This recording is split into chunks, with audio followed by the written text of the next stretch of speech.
Hi, thanks for visiting my reading room. I'm Nancy, and tonight we're continuing in Nancy Drew and the Hardy Boys mystery, Danger Overseas. It's the second half, kind of ran out of juice during the last reading, so we'll pick up where we left off. Vanessa was an English woman in her 30s who, in the first hours that we'd been here, had already struck me as someone who wasn't very good at enjoying life. She looked constantly harassed and irritable, and she'd already yelled at me for not being careful enough with my little pick. She seemed to spend most of her time on the phone rather than working on the dig. "If you want to take a break, I can't stop you," she snapped when I told her what Frank and I were doing. "You're volunteers, after all, but try not to be too long, right?" "We'll be back before you know it," I promised. Vanessa sniffed. I hurried back to the girls, and we all headed down the cafe to a cafe Frank and I had eaten at that morning. "Okay," Nancy said when we had been seated at a shady table and had all ordered our drinks. She leaned forward and put her chin on her clasped hands. "So tell us, are you here on an ATAC mission?" Frank looked uneasy. "Well," he began. I shook my head. "Frank, chill. We can tell Nancy, Bess, and George what we're doing. They're practically ATAC agents themselves." "We're not going to blow your cover," Nancy assured him, her blue eyes twinkling. Frank's neck flushed, and he gave a sheepish grin. "No, I know you aren't," he admitted, leaning back in his seat. "I guess Joe is right." At first," I declared, "Frank Hardy admits Joe is correct." Bess giggled, but Frank shushed me. "Don't say that name too loud," he cautioned. "We're the Hamiltons here, remember?" Whatever. I personally couldn't see what difference it made if we used our real names on this mission. Who in Rome was going to recognize us? But ATAC insisted on aliases, and Frank was a stickler for the rules. The waiter set down our coffees. "Here's the deal," I explained when he'd walked out. "We're trying to figure out whether there's a theft ring at the dig, stealing artifacts."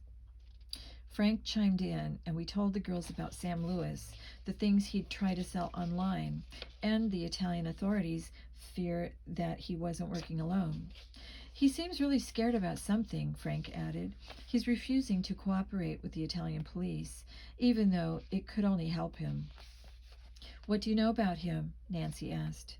"Nothing out of the ordinary," I told her. "He's a college junior and an archaeology major. He came here for the dig. One possible lead is that he was traveling with his girlfriend, Caitlin Boggs, also a Rochester student. But the authorities have lost track of her since she came to Rome. She was supposedly staying in a pensione on the Quirinal Hill, but she skipped out without paying her bill after the first night, and no one knows where she went." "So, you'll definitely want to find her and ask her some questions," Nancy commented, raising her eyebrows. "She tops on our list," Frank confirmed. "The other strange thing is that Sam disappeared from the dig a couple of days before he was arrested. Everyone just assumed he and Caitlin took off somewhere together. But then he turned up again when he got arrested. He won't say what he was doing in the meantime." "We're trying to find out more about Sam and Caitlin from the other students on the dig. But Caitlin wasn't an archaeology student, wasn't working on the dig, and so far no one seems to know much about her." "We just started this morning, though," I pointed out. "Speaking of working on the dig, how did you guys get in on it?" George wanted to know. "And can we do it too?" Nancy asked eagerly. "Sorry," Frank shook his head. "ATAC had to pull lots of strings to get us our spots. It's apparently got a long waiting list. And we had to take a crash course in archaeology. We're still faking it, but if no one asks us tough questions, we can get by." "Check out our gear," I said, reaching for my backpack. "Some of it's pretty awesome." I pulled out a small hammer and a set of brushes. "Not this stuff. But how about this?" I held up a Geiger counter and waved it over Bess. It didn't click. "Nope, you're not radioactive," I told her.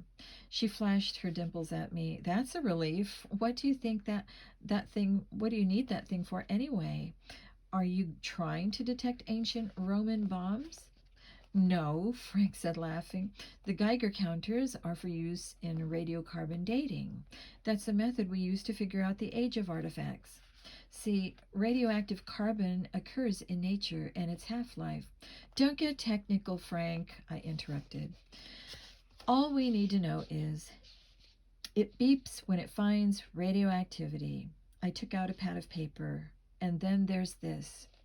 Paper? George said, arching her eyebrows. Radical new invention. Ah, but it's not just any paper. I grabbed a pen and jotted down George Fane loves Joe Hardy. You wish, George laughed. Watch this. I folded the sheet of paper and stuck it into my water glass. Oh, is that how you treat my friend's feelings? Bess teased. I grinned. Just wait.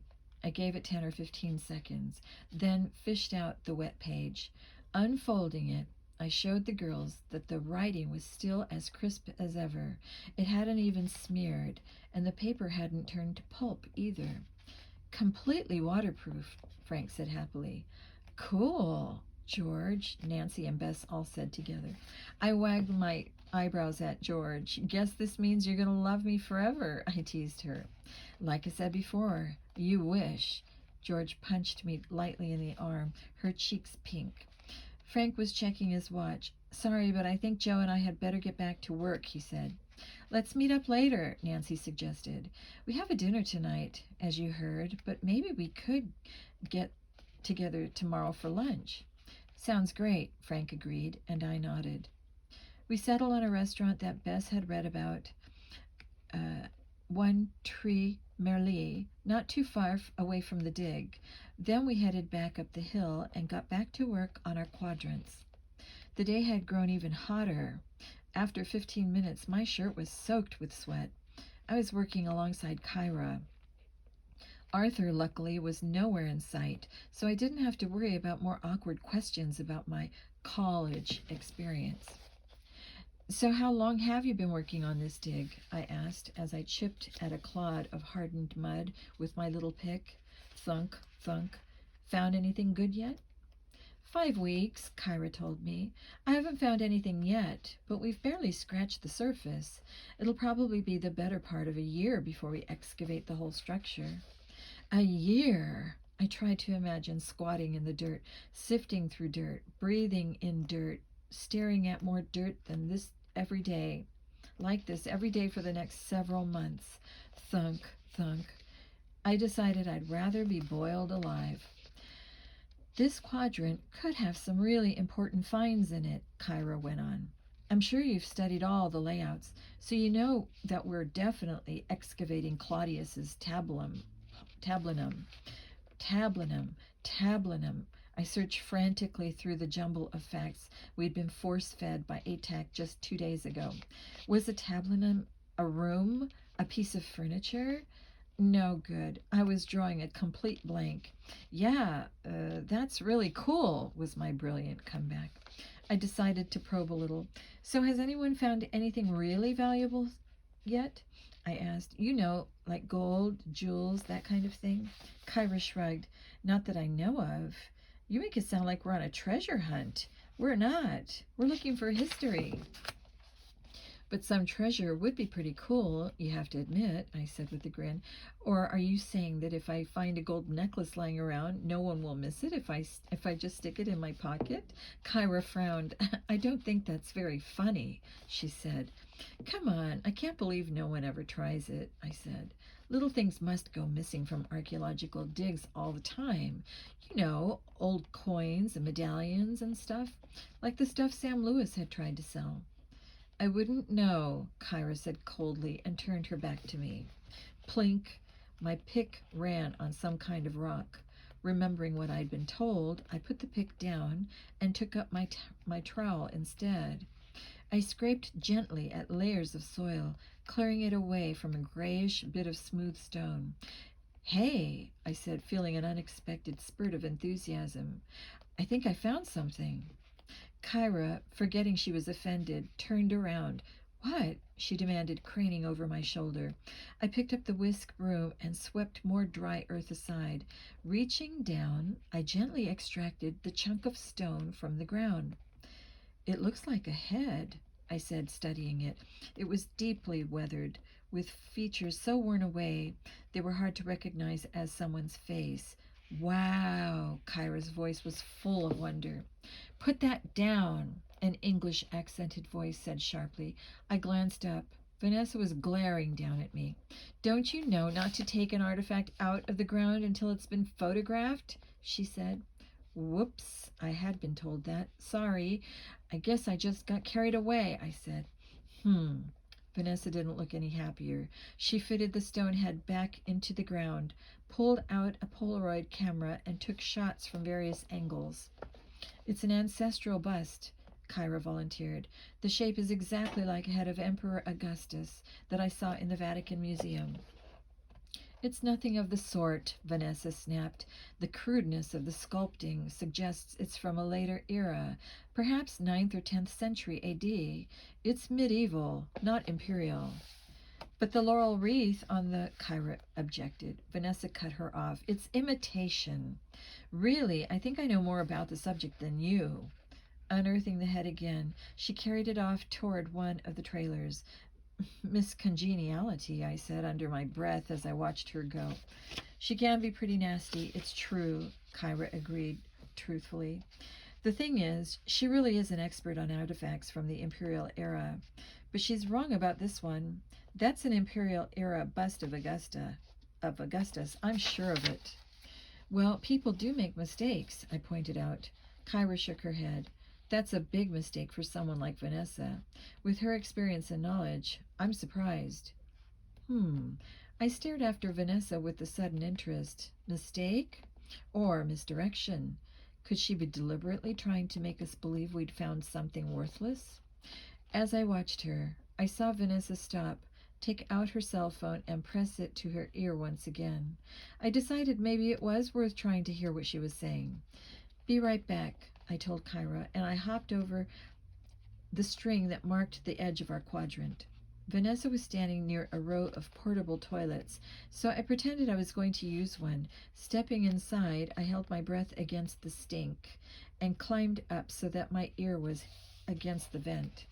Look, I told you, I don't have the money yet, I heard Vanessa saying. I'm doing everything No, I will have it for you. I just need another couple of days. Her voice had a ragged edge to it. Interesting. Very interesting. So, Vanessa desperately needed money. And Vanessa was either making mistakes or lying about valuable artifacts. Put them together, and what did you get? Maybe, just maybe, you got a thief. Chapter 4. Suave with the ladies. And this is about Frank. When I got back to the dig, I found that a new volunteer had arrived while I was gone. He was a tall, slightly stooped man who looked about 50 years old. He wore khaki shorts and a pith helmet, so he looked kind of like one of those safari hunters in an old movie. His craggy face was dominated by deep-set dark eyes.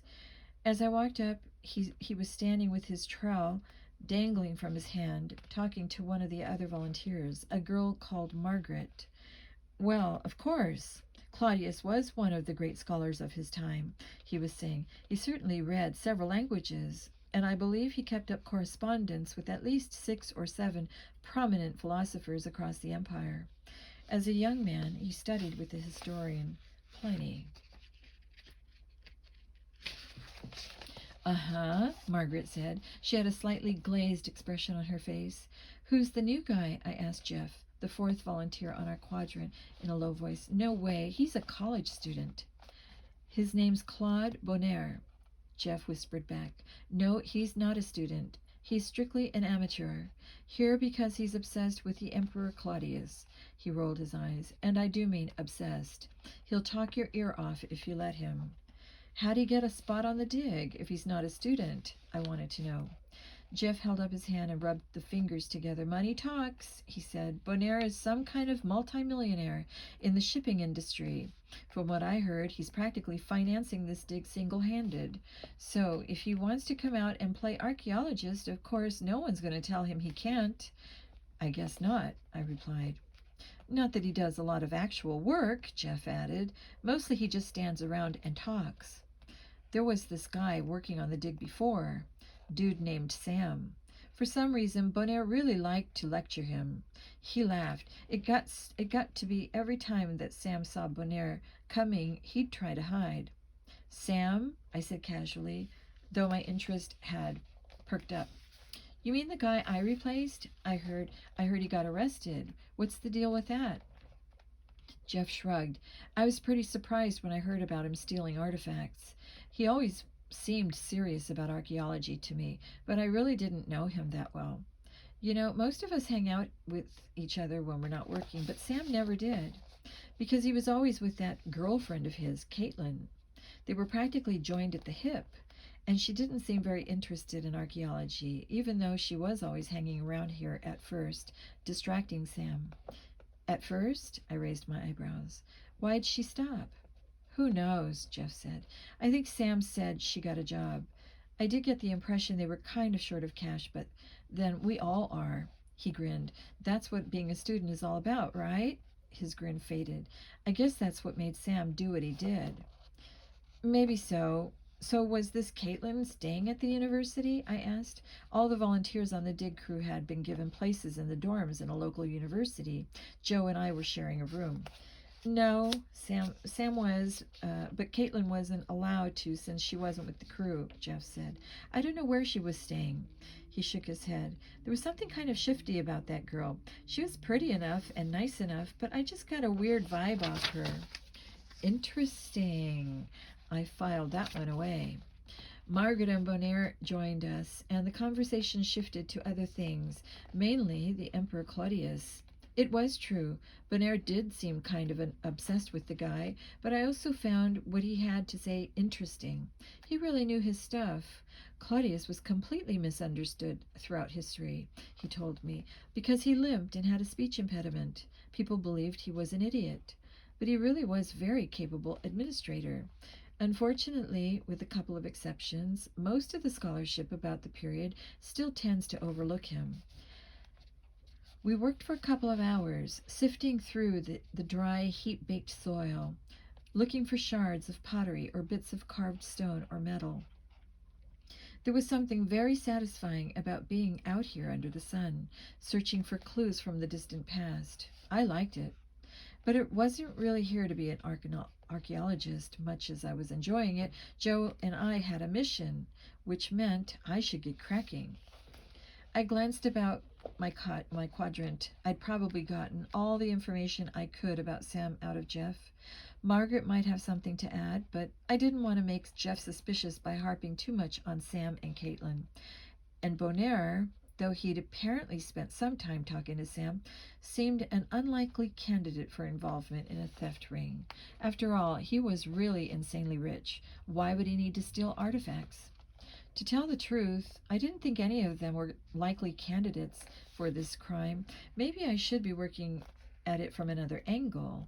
We knew from our ATAC briefing that the pieces Sam tried to sell had already been logged at the dig site and presumably taken to the warehouse where all the artifacts were being stored. The warehouse was owned by a shipping company called BST, which was in charge of shipping selected artifacts to England for a display in a London museum. It seemed reasonable to assume that maybe Sam had an accomplice at the shipping company. Joe and I had planned to investigate the place, and as I thought about it, I decided now was the time. I glanced around for Joe to let me know what I was planning, but I didn't see him or Vanessa, the dig supervisor, anywhere. Do me a favor, I said to Jeff. I've got an errand to run that will probably take me the rest of the afternoon. Would you let Vanessa know I had to take off a little early? No problem, Jeff said. See you later. I shouldered my backpack and headed toward the nearest metro stop, pulling out my cell phone as I went. ATAC had given us cool satellite phones that worked not just in the United States, but anywhere in the world that had cell service. Plus, they had all kinds of sweet extras, like a built-in homing device, a high-quality camera, and a function that let you broadcast any sounds in your immediate area to a listener on the other end. Oh, and of course, they had internet access. I sent Joe a text message, going to check out BS&T offices, meet you at the dorm later. Then I hopped on the metro.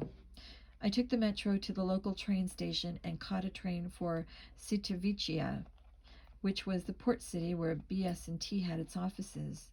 The ride was almost an hour long, which meant I'd be arriving there pretty close to closing time, but it couldn't be helped. I spent the ride staring out the window at the Italian countryside. The area around Rome is kind of built up, but it seemed pretty exotic to me.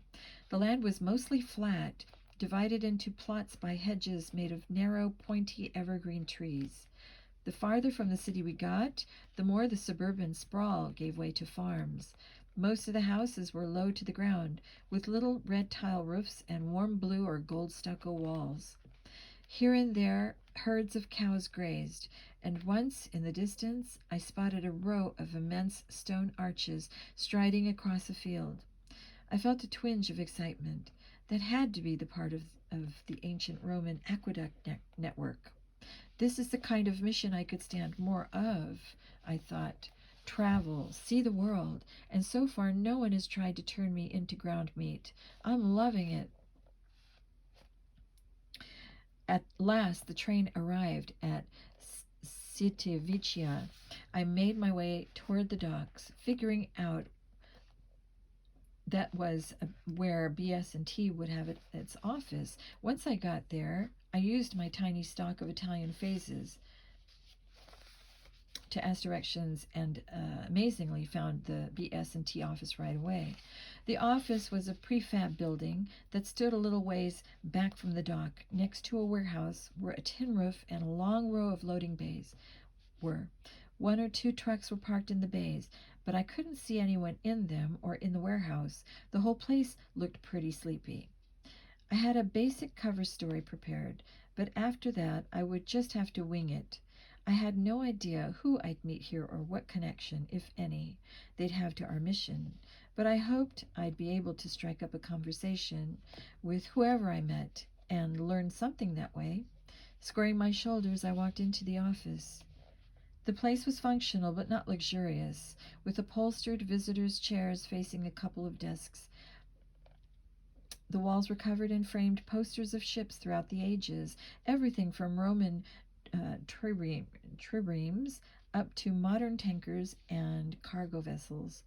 A flag I didn't recognize, white with a black silhouetted head wearing a white headband in the middle, hung near the back wall.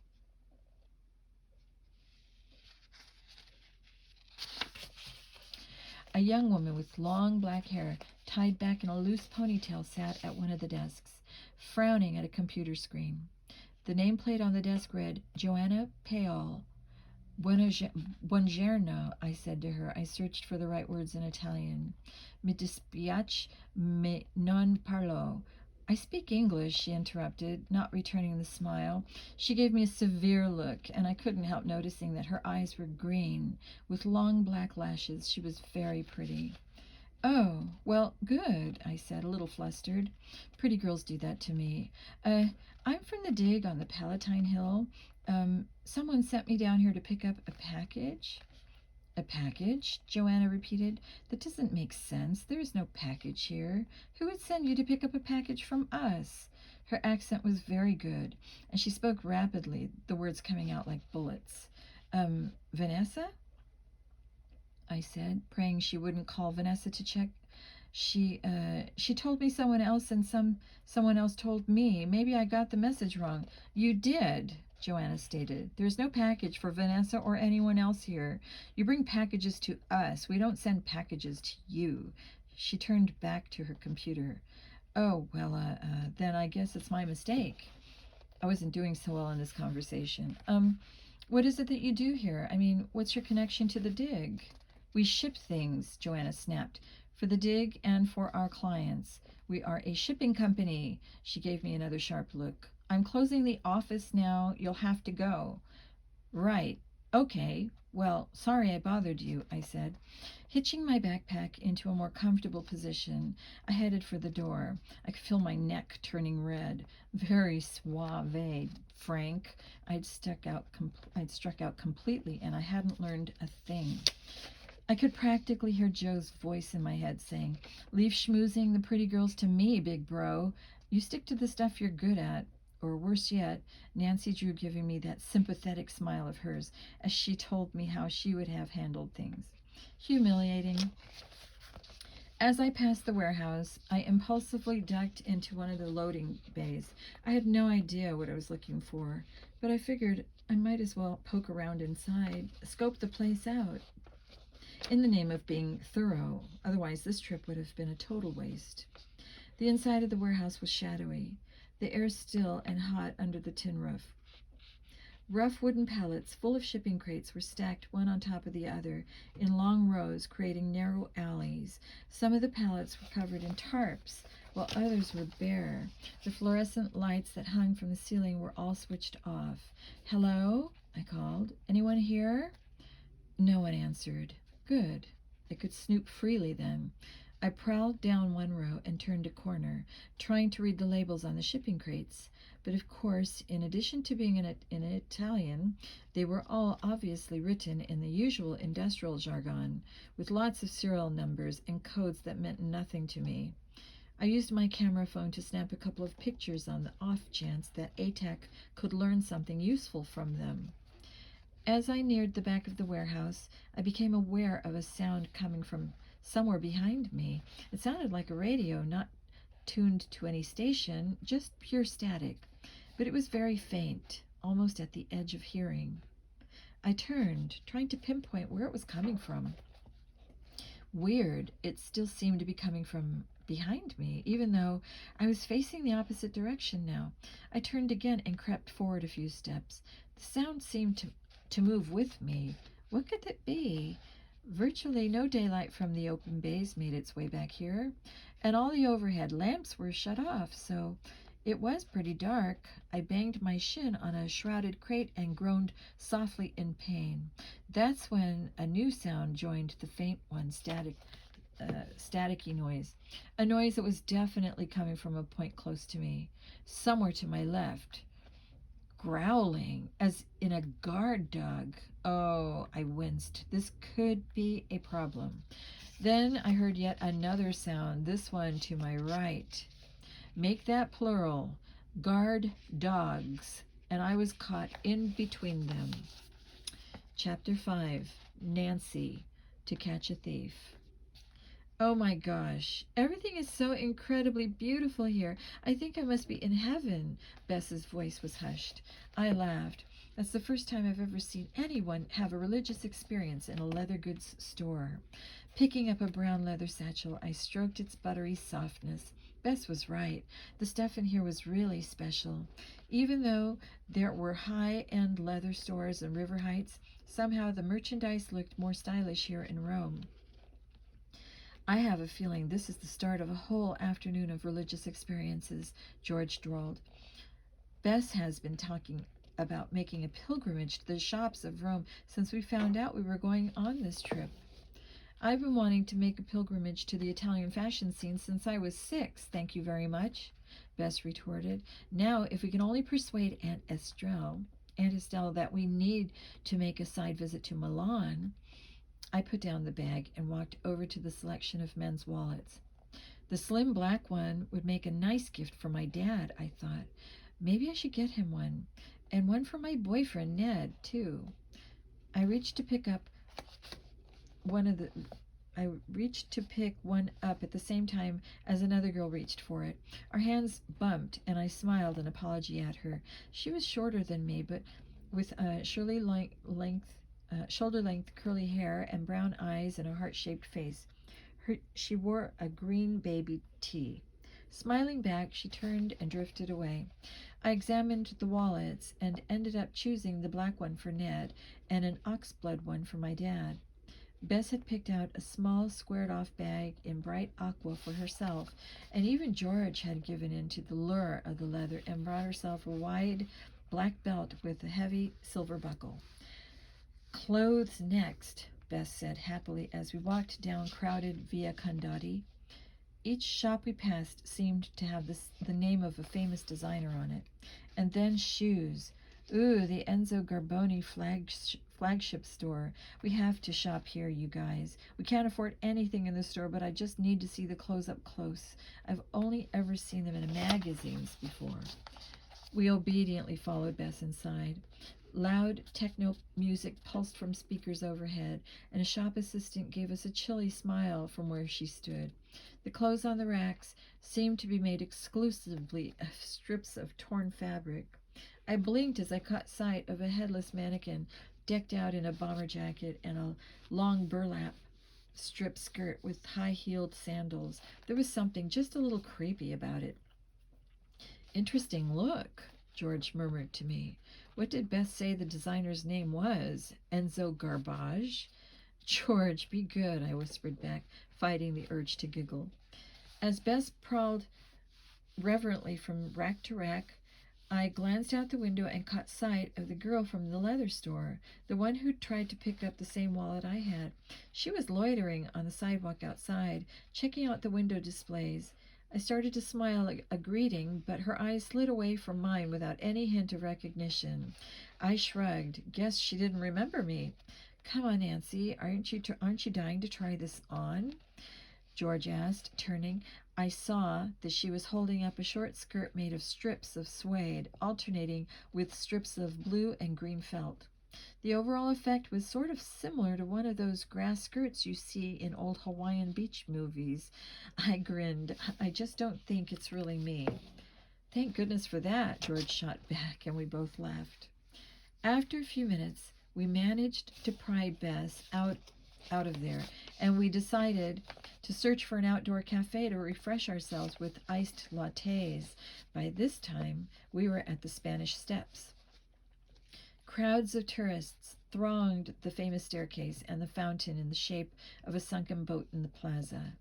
For a second, I spotted a head of curly red hair and thought I was seeing the girl from the leather store yet again. But before I could make sure who it was, my view was blocked by a guy about my own age who stepped eagerly in front of me. Cara mia, you are so beautiful, he told me, grabbing my hand. You will go out with me, yes? I take you to Italian disco. He mimed dancing. No, I won't, I said, trying not to smile as I pulled my hand free. Sorry. But baby, he protested, I think I love you. As I hurried away, flanked by Bess and George, all three of us burst out laughing. Ah, now my Roman experience is complete, I choked. Bess spotted a cafe and steered us toward it. We sat and ordered our drinks. Normally I would think any guy who behaved like that was a jerk, she said, but that was just funny, not offensive. I wonder why. When in Rome, George said with a shrug. Our drinks arrived. You know, I still can't believe we ran into Frank and Joe Hardy here, I mused. Their case sounds interesting, don't you think? I don't know about the case, George said, but I can't believe that ATAC would actually send them to Rome. Talk about a sweet setup. Do you think you'd like to work with ATAC, Nan? Bess asked me. I thought about that one. Well, part of me is a little envious, I confessed. I like all the support they get. You know, the case files, the gadgets, that stuff. But when I work on a mystery, part of what I love is knowing I'm helping someone. Seeing the relief on the face of the client when you tell them you've solved their case is so great. Working for a big organization like that, I wonder if you start to feel removed from the actual people that you're trying to help. You know what I mean? I swirled my straw around in the dregs of my latte. Plus, I'm really enjoying being somewhere on an actual vacation for once, without a mystery. Amen, Bess agreed. The only mystery I want to solve is how I'm going to find myself a pair of Zucchero and Zenzero boots that don't cost $1,000,000. She grinned. But I will solve it before we leave Rome. Mark my words. We sat for a bit longer, soaking up the sun and the atmosphere. Then George checked her watch. It's 5:30, she told us. We should probably head back to the pensione to meet Aunt Estelle soon. But we're right near the Trevi Fountain here, and I'm dying to see it. Want to walk over? I've heard it's just amazing. Amazing is a terribly sloppy adjective unless you mean shocking or surprising, I scolded, shaking my finger and trying to sound like Aunt Estelle. George chuckled. She is a trip, isn't she? We left some euros on the table to cover our bill and headed over to the Via del Corso to the Fountain de Trevi. As we neared the fountain, the crowds grew thicker and thicker to the point that we had a hard time staying together. Hawkers pushed through the throngs, holding up postcards and other souvenirs. "Watch your wallets, everyone," Bess warned, clutching the strap of her handbag. "I heard this is one of the worst areas for pickpockets." My own wallet was back in the pensione. I'd brought only some euro bills and a credit card, which I carried in a flat pouch that I wore around my neck under my shirt.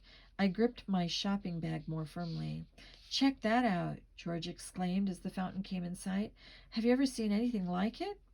The fountain seemed to be a natural outgrowth from the building that stood behind it. The central figure, a huge bearded god in a loincloth, stood in a niche in the wall of the building. Other gods and goddesses lounged around him on a craggy heap of stones and fallen pillars, all sculpted out of marble. A waterfall thundered over the stones and crashed into the blue pool, easily the size of a swimming pool that lay beneath. "It is amazing," I murmured, awestruck. "And I mean exactly that." Cameras clicked all around us. Apparently the other tourists felt the same way. Suddenly I heard Bess give a cry of alarm. "My wallet!" she gasped. "It's gone! I just felt someone bump into me, and now my wallet's gone." "What?" Heart pounding, I spun around and scanned the crowd. I was looking for anyone who was moving away rapidly from where we were. My eyes widened as, maybe 5 yards away, I caught sight of a mop of curly red hair and a green t-shirt. The girl from the leather store. Again. Coincidence? I didn't think so. She'd been staking us out. "George! Bess!" I said. "The girl with the red hair and the green shirt. We've got to head her off. You two go left, I'll go right. Don't let her get out of your sight." "Got it," George said, nodding. She grabbed Bess's hand and pushed through the crowd off to the left. I moved off at an angle, slipping between milling hordes. "Excuse me," I murmured as I went. "Mi dispacie. Perdoname. Excusez-moi." I used every language in which I knew how to say "excuse me," figuring that there were probably people here from most of the countries of Europe, other countries too, but I didn't know that many languages. All the while, I strove to keep that redhead in my line of vision. Once the girl turned and checked over her shoulder, I glanced away so she wouldn't realize I'd seen her, but when I focused on her again, she seemed to be moving faster. She'd spotted me, and she knew I was following her. But with luck, she hadn't spotted George and Bess, and that could make all the difference. The narrow cobbled street we were on sloped steeply up a hill lined with shops and restaurants. Another street branched off to the right with a chain on two squat concrete pillars stretched across it, barring the way. The girl hopped over the chain and started up the hill. I pushed after her. Because of the chain across it, this street had no vehicle traffic and hardly any pedestrians either. The girl quickened her pace. I quickened mine too. On our right, there was a high brick wall, at least 20 feet, with no breaks in it that I could see. On the left, there was an alley about 25 yards ahead of us. After another glance over her shoulder at me, the girl broke into a run, heading for the alley. Gritting my teeth, I ran after her. But as she reached it, George stepped out in front of her and grabbed her by the wrist. "How did you do that?" I demanded as I ran up. "Appear out of nowhere. And where's Bess?" "Used a live satellite map from my PDA," George said, sounding slightly out of breath. "We ran up the street parallel to this one, figuring we'd be able to cut her off at the alley." She glanced back down the alley. "Bess couldn't keep up. She'll be here in a minute." I turned to the girl who was struggling to pull her wrist out of George's grasp. I could have told her that was a lost cause. George is way strong. But I had more pressing concerns on my mind, like how to say, "give me my friend's wallet" in Italian. I searched my memory for the few words I could remember from the phrase book I'd read on the plane. Darmi dinero, I said at last. "Pronto!" The girl stared at me, eyes wide. Then, "What did you say?" she asked in English with an American accent. "You're American?" George said, looking surprised. I was startled too. What was an American teenager doing picking pockets in Rome? At that moment, Bess puffed up.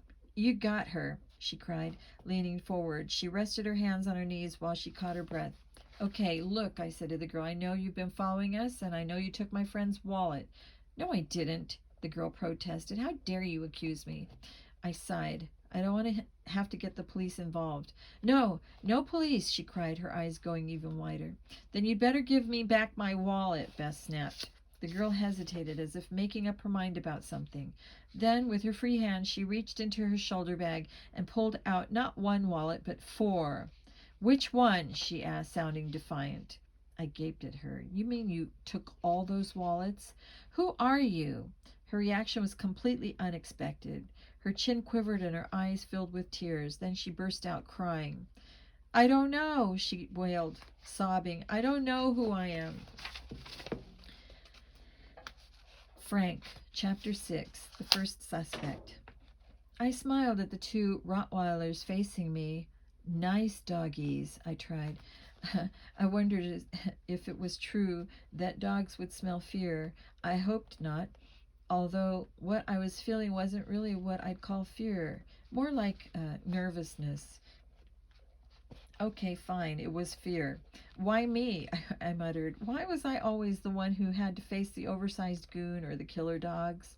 Why not Joe for a change? He was probably still chatting up that pretty blonde with that pretty blonde girl who was working his quadrant. He was probably having a fine old time, unlike me.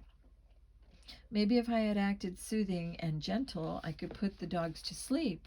Good doggie, I said, and held out my hand to the one on the right. It replied, its growl getting louder as my hand got closer to it. Okay, so much for that idea.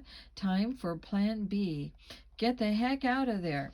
I stepped backward. My foot landed on something wheeled, which promptly started to roll. Ah, I couldn't help saying as if I began to fall. My arms spun like windmills as I struggled to keep my balance. It was all the Rottweilers needed.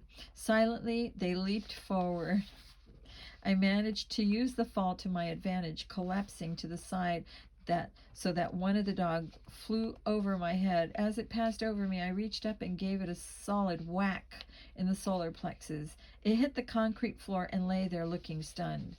The other dog was still coming at me, teeth bared. Setting up a silent prayer that this would work, I slammed the heel of my hand straight into its nose. It was something I'd seen in one of the Good Animals Gone Bad shows, one of those nature channels. The dog stopped short, and I could swear there was a look of hurt surprise in its eyes. Then, yelping, it turned on its heel and scurried away. I scrambled up and glanced at the other dog. It had gotten back on its feet and crouched, glaring at me. Oh, yeah? I said to it. You want to mess with me some more? You just saw what I did to your pal there. So tell me, do you feel lucky today? In answer, the dog lunged forward, jaws gaping. So much for animal psychology. I turned and ran, leaping over the dolly that had tripped me up before. At the end of the row of pallets, I paused to tip a stack of crates into the path behind me. There was a clatter and a yelp. I didn't stop to inspect the damage. I just kept running toward the light of the loading bay. My backpack bounced on my back. Well, at least if the dog jumped on me from behind, it would have to get through the backpack first. I hurdled a low stack of empty pallets and stumbled out into the bright sun. What are you doing? A sharp voice demanded. Why were you in there? Squinting as my eyes adjusted, I turned around. Joanna Pioli stood a few yards away, glaring at me, much as the guard dog had. She was carrying a clipboard stacked with shipping forms, and there was a pen tucked behind her ear. I noticed that on her blouse she wore a button with the same design as the flag in the office, a silhouetted head on a white background. Sorry, I said after checking to make sure there was no dog chasing me. I guess I went the wrong way, and then when I thought I heard something in the warehouse, so I went to check it out. Heard something? Like what? She shot back. A crashing sound, I said, thinking fast. Something fell over. I thought maybe there was someone in the warehouse who shouldn't be there. You mean someone like you? Joanne said, folding her arms. I managed a lame grin. Yeah, I guess so. I didn't find anyone else in there anyway. Sorry again. Without waiting for response, I turned and headed back in the direction of the train station. But as I walked, I could feel the back of my neck burning. Was it just embarrassment at how I'd sounded like an idiot in front of a pretty girl? Or was Joanna Paoli's gaze burning a hole in the back of my neck? I glanced over my shoulder. Sure enough, she stood right where I'd left her, gazing after me. Hadn't she said she was closing the office? If that clipboard was any indication, she certainly didn't look like she was leaving any time soon. She seemed to be about to take inventory, or whatever it was people did in shipping company warehouses. So then why had she been so eager to get rid of me? This trip to the BS&T offices had been with a washout, but that didn't mean we were finished with the place. I had the feeling Joanna Paoli had something to hide. Joe. I laid down my trowel and sat back on my heels, stretching my quads. Wow, I groaned. I'm sore. Crouching in the dirt all day turns out to be a workout. Arthur, who was shaking a load full of dust through a sieve next to me, gave me a small, smug grin. You get used to it, he told me. It's just because you're using your muscles in a way they're not used to, Kyra said. She poked my biceps lightly with one finger. But you're in good shape. You'll adjust fast. Arthur's smile disappeared, and he looked gloomy. I guess Kyra never touched his biceps and told him he was in good shape. I glanced at my watch. Quitting time, I said with a sigh of release. So what's everyone doing tonight? Going out on the town? You'll be too tired to party the night away, I promise you that. But there is a restaurant where lots of us usually meet up for dinner, Kyra said. It's a real hole in the wall, Arthur threw in. You probably wouldn't like it. Kyra gave him a puzzled look, then turned back to me. It's not fancy, but it's very homey. It's a little place near the university that serves good spaghetti and great homemade bread for not much money. You and your brother should meet us there. Sounds great. What time? I said. Clearly Arthur would prefer if I didn't show up, but I wasn't going to let that stop me. Yes, Frank and I were in Rome on a mission, but even secret agents have to eat. We might as well try to have a good time, too. We meet around 8, Kyra said. I know that sounds late, but in Rome, most people don't actually eat dinner till more like 9 or 10. The restaurant is always empty when we arrive. It fills up, though. Cool, I said. I'm sure Frank will be into it. All right, I'm going to hook up with him now. I'll see you two later. Stepping over the string boundary of our quadrant, I stopped to stretch one more time. Then I walked over to Frank's quadrant. I was eager to fill him in on my suspicions about Vanessa. He wasn't there. In fact, no one was there. The quadrant was deserted, and from the way it had been tidied up, I guess that all the workers had left for the day already. I walked around the dig site, but I didn't see Frank anywhere. I frowned. It wasn't like him to slack off. It also wasn't like him to disappear without telling me where he was going. In fact, if I was being honest, both those traits sounded more to me like me than like my brother.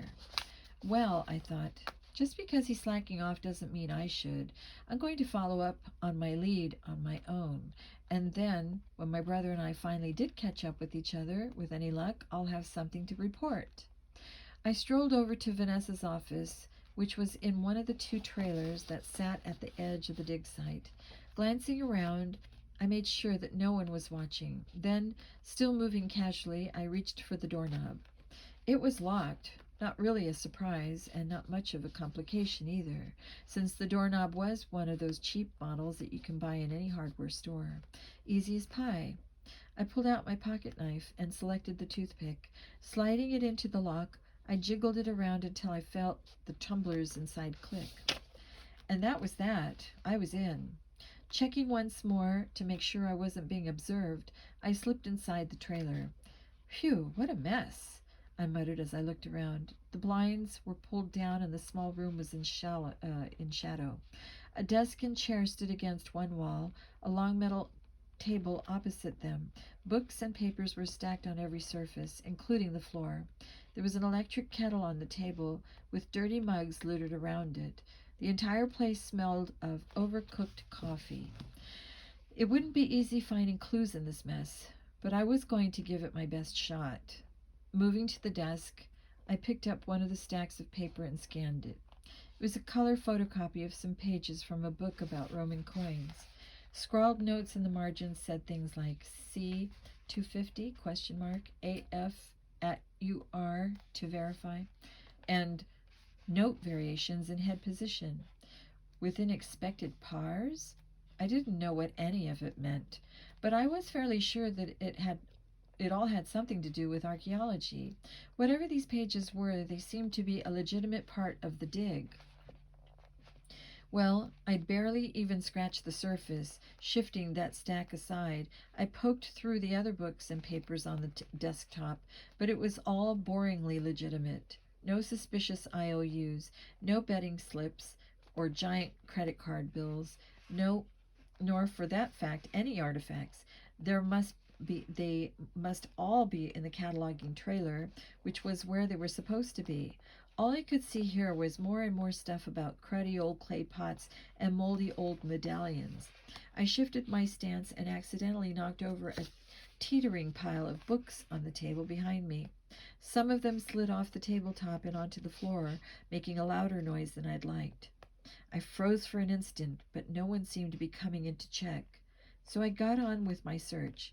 I'd better move faster, just to be on the safe side. It could be awkward if anyone found me in here. Then, partially buried under a drift of papers on the desk chair, I spotted an olive green leather satchel, Vanessa's purse. I'd noticed her carrying it that morning when she arrived at the dig site. If there were going to be anything useful to the source of her money problems, they were likely to be in her purse. I picked it up and undid the buckles that held the main flap closed. I peered inside. The bag was full of crumpled bits of paper and odds and ends, every bit as messy as Vanessa's office. I also spotted a wallet, hairbrush, zippered vinyl bag that I guessed was a makeup case. Suddenly, the door swung open and daylight steamed in, slanting across the desk. I looked up, blinking. Vanessa stood silhouetted in the doorway. I couldn't make out her face, but her voice, when it came out, was an angry squeak. "Just what do you think you're doing, pawing through my things?" she demanded, stepping inside. She slammed the door behind her. "You've got some explaining to do." Whoops. This was, to say the least, awkward.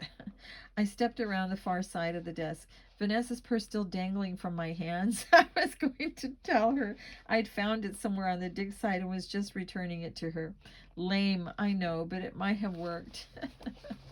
As it turned out, though, I never did find out whether it would have worked. As I stepped forward, my toe caught on the edge of a wooden packing crate I hadn't noticed before. The lid, which hadn't been fastened down, slid to one side. I glanced down and saw a welter of foam packing peanuts, and sticking out of the peanuts 2 ancient-looking pottery vases. I knew enough about dig procedure to know that there was something wrong here. The artifacts were supposed to be cataloged and stored under very strict conditions, not held in someone's office in a packing crate. Frowning, I bent down and took a look at the address on the crate lid. Sir Antonio Petrelli, Mercato delle Stamp V, Beccaria 17, Roma. Now I happen to know that the Mercato delle Stampi was a big open-air antiques market held at the Piazza del Popolo. I knew this because one of the people who'd briefed me and Frank was a woman who had a stall there, who was an authority on ancient artifacts. She was also a spy attached to the American embassy. Why would Vanessa be sending ancient pottery from the dig to an antiques market? There was no reason I could think of, no legitimate reason anyway. I glanced up at her. She was frozen in place, her face white and scared, the picture of guilt. I shook my head. "No, Vanessa," I said. "I think you're the one with explaining to do." Chapter 7. Nancy. Lily Doe. The girl who had stolen Bess's wallet stood on the cobblestone street, sobbing as if her heart were broken. Bess, George, and I all stood around her in a semicircle. I felt at a loss for what to do. This was not what I had expected. "Do you think she's faking it?" Bess whispered. "Trying to get us to feel sorry for her, that we'll let her go?" George shrugged. "If she is, she deserves an Academy Award." Yeah, I agreed, studying the girl. I think whatever is wrong with her, it's real. At least real to her. After a few minutes, the girl's sobs began to grow less violent. I stepped forward and took her arm gently. Rummaging in my pocket, I came up with some crumpled but clean tissue and handed it to her. What do you mean? You don't know who you are? I asked. Can you tell me your name? The girl dabbed her eyes and gulped. No, she said in a muffled voice.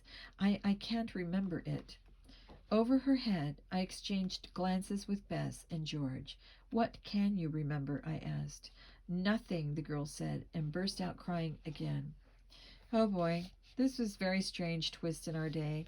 Let's go sit down, Bess suggested, and led us back down the little alley to a restaurant at the other end that had a few tables set up outside. We took seats, and an impassive waiter brought us a bottle of water and 4 glasses. George poured the girl some water and handed it to her. She sipped, calming down slowly. Finally, she looked around at us, though reddened through reddened eyes. I can't remember anything before yesterday morning, she said in a small voice.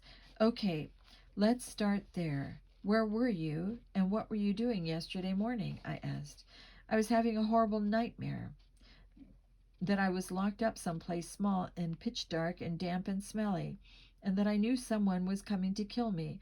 Then I woke up and I was on a bench in a big park of some kind. I think it's called the Borghese Gardens. That's what a tourist told me. I woke up and I had no idea what I was doing there or how I got there. The girl's face started to crumple again and to head off a renewed bout of sobs. I asked, Do you think you slept there all night? I must have. I was all stiff and my hair was flat on one side from lying on the bench. I had a hairbrush in my bag and I washed my face and cleaned it up in the public restrooms up there in the park, the girl told us. Then I went back and just sat there for a while on the bench where I'd slept. I guess I'd hoped that if I stayed there long enough, someone would come find me. Someone would be looking for me. At this, she did start to cry again. I'm sure someone is looking for you, Bess said in a gentle voice. Your family and friends will find you soon. Don't worry. I don't know, the girl said, biting her lip. What if they don't know I'm in Rome? I mean, what am I doing here? How did I get here? I don't, I know I don't live here. That much I'm sure of. What about the American embassy? I suggested. You've got to be American or possibly Canadian from the way you speak English. You can go to the embassies and find out if they've been asked to look for any missing travelers. Oh, the girl looked startled as if the idea of official help had never even occurred to her. And in fairness, I had to admit, why would it? She had enough to worry about, being alone in a strange city with no memory. So what did you do between then and now? George wanted to know. How have you spent the last 2 days? Walking around, the girl said, trying to get some money so I could get a place to stay.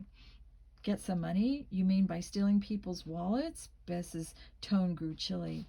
The girl shrugged. I don't know why, but I'm good at it, she said, with a trace of pride. You're the first one who ever noticed me, and that was only because someone jostled me right when I was reaching into your bag. Otherwise, you'd never have caught me. It's true, I had to agree. I noticed you a few times during the day, but I just assumed you were another tourist, and it was a coincidence you were in the same place as we were. But it wasn't a coincidence. You had marked us, hadn't you? Just her, the girl said, gesturing at Bess with her chin. She looked like a good possibility with that shoulder bag. I wouldn't have tried it with either of you two. She glanced from George to me. George grinned. Bess's eyes narrowed.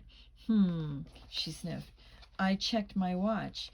Guys, we should get going pretty soon if we're going to make it back to Pensione by 7, I said. The girl looked panicked. You're going to leave me? You can't. I hesitated. There was something about this girl that I didn't quite like. Maybe it was the fact that she didn't seem to feel the least bit guilty about stealing all those people's wallets. On the other hand, she was in a very tough spot. Maybe I shouldn't judge her so harshly, and it was true. We couldn't just abandon her, helpless as she was. There was no way I'd be able to live with myself if I did that. George, can you find the U.S. Embassy on your PDA? I asked. We could take, I broke off. I don't know what to call you, I told the girl. For now, why don't you just pick a name you like? That is, until your real name comes back to you. The girl pursed her lips as she thought. Lily is a pretty name, she said after a moment. Yeah, call me Lily. All right, then, Lily it is. We all introduced ourselves. As I was saying, I resumed, we can take Lily to the embassy on our way back to the pensione. It's not exactly on our way, George said after consulting her PDA. In fact, it's almost the opposite direction, northeast of where we are now. But it's not far. We can walk there in 15 minutes or so. It's on Via Vittorio Veneto. Bess bit her lip. Okay, but we better not be late, she said. Aunt Estelle hates it when people are late, and we have no way to call her and tell her. There's no phone in the pensione. We'll take a cab back, I promised. Let's go. I paid for the water and we headed out, George leading the way. We crossed Via della Panetteria, which I was pretty sure meant Street of the Bakeries, though I didn't see any bakeries on it, and walked up a small street called Via in Arcioni, which led us to the major avenue called Via del Tritoni. As we were turning right onto Via del Tritoni, a scooter zipped past us and let out a loud backfire. Lily gave a little gasp. I glanced at her. She looked as if she were about to faint. She put out a hand to steady herself on a street sign. What's wrong? I asked. She shook her head. That sound, it scared me, that's all. I studied her discreetly as we resumed walking. Now that I was looking, I noticed that she flinched every time a car passed. What could have happened to her? How had she lost her memory? I was beginning to suspect that she'd been through something pretty traumatic. Her reactions to loud noises clearly pointed in that direction. Should we be taking her to a hospital instead of to the embassy, I wondered? Maybe she needed medical help. Left here, George instructed, and we turned up a broad, curving, tree-lined street marked Via Vittorio Veneto. Well, I figured, we are almost there. Might as well just stick to the original plan. But when we arrived at the U.S. Embassy, things got a little more complicated. There it is, Bess said, pointing at an opposing, salmon-colored building across the street from us. It was surrounded by a high stone wall, and guards in army uniforms stood on either side of the gate. Let's go. Wait, Lily cried suddenly. We all turned and looked at her. She was standing as though she was glued to the sidewalk. Her face was white, her eyes huge. I can't go in there, she said in a faint voice. What do you mean? George asked. Why? Bess added. I can't. I just can't, Lily repeated. Her chest heaved as she was having trouble breathing. It'll be okay, I told her. We'll all go with you. I promise nothing bad will happen to you. Come on. All you have to do is cross the street and walk through the gate. Lily shook her head violently. I can't, she cried again. I heard real terror in her voice. Then she turned and began to walk rapidly down the street the way we'd come. Her steps quickened until she was almost running. Oh, for goodness sake, George muttered, sounding exasperated. She checked her watch again. We don't have time for this. Wait here, I told my friends. I ran after Lily, catching up with her about halfway to the next corner. When I touched her shoulder, she jumped almost a foot in the air. It's just me, I told her. What happened back there? What was so scary about the embassy? It was those men, Lily said. She gazed at me with wide eyes. The ones by the gate. I thought they were going to hurt me. They're just guards, I told her. They won't hurt you. I took a deep breath. Lily, I think you need some medical help. Something scary happened to you, and you blocked it out, but now you need a doctor or a psychiatrist who can help you get your memory back. I have to go home now, but let me put you in a taxi to the nearest hospital. I'll come tomorrow and see how you're doing, I promise. No, Lily seized my arm in a grip so tight that I winced. You can't leave me. You just can't do that to me. You're my only friends. I resisted the urge to point out that she'd just walked away from us and we weren't her friends. We'd only just met, and we wouldn't have met if she hadn't been robbing Bess. Bess and George walked up. Nan, we really have to go, Bess said. We're already late for Aunt Estelle as it is. If we don't go now, we'll even be late for dinner. I shrugged my shoulders and surrendered. Guys, I don't know what to do. I admitted. We can't just leave Lily here. The only thing I can think of is to take her back to the pensione with us. There is room, Bess said slowly. The pensione had 3 bedrooms. There's also Aunt Estelle, George pointed out. Then she sighed. But you're right, Nancy. We don't have a choice. I just hope Aunt Estelle doesn't mind another teenage girl around the place. Oh, thank you, thank you. I promise I won't be any trouble, Lily cried. Her face lit up. I knew you'd help me. I knew you wouldn't let me down. Bess looked at me. I knew a vacation with no mysteries to solve couldn't really happen, she said with a wry smile. Not when Nancy Drew, detective, is around. You're a detective? Lily squealed. Well then, it's fate. You can find out who I am and where I belong. She beamed at me as if she'd just done me a huge favor. I couldn't help laughing. The whole situation was just so bizarre. Though I'd never dreamed it could happen on a trip to Rome, and I hadn't been searching for anyone. For one, a mystery had found me. It looked like I was starting my newest case. We're going to stop there and we'll continue in the next segment.